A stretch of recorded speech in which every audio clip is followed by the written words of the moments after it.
The fox and rider is on the neutral side more than the negative side, and that's because the fox, even though it's typically about someone who is deceptive, it can also be about work, and the rider is generally positive. It has that lovely energy of moving forward. So when we have the fox and rider together, it can mean a few things. If we take the fox to suggest a job, the rider can suggest some good news and some progress in this regard. If the fox warns against something or someone deceptive, then the rider also helps us move past it. Now, suppose we add the lily to the pair.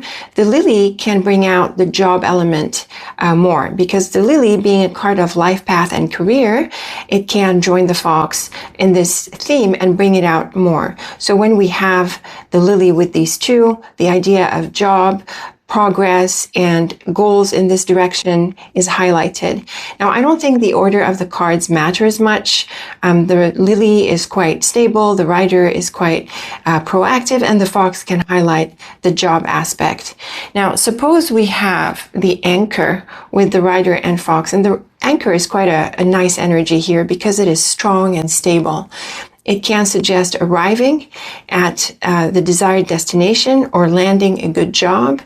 And if it is about someone who is that tricky type, then the anchor is really good at creating boundaries.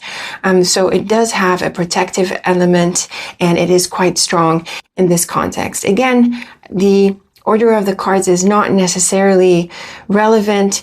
The anchor on the other side of the rider can stress this idea of arriving and landing. But even then, when we have the fox or another card, it can support this situation, support this job, or support us moving forward.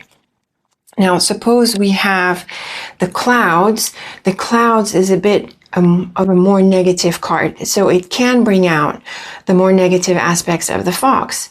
So the fox and clouds can warn against someone deceptive, and there could be someone who has intentions that are not aligned with our good. So here I feel the order of the cards brings out its relevance a bit more than in the other triplets. If we have the rider earlier, it can suggest that we face some obstacles. We're heading into this fox and cloud. But if we have the rider on the other side here, then it tells us that we move past the challenges. And in this case, whether it's the clouds and fox or the fox and clouds, it doesn't really make a difference.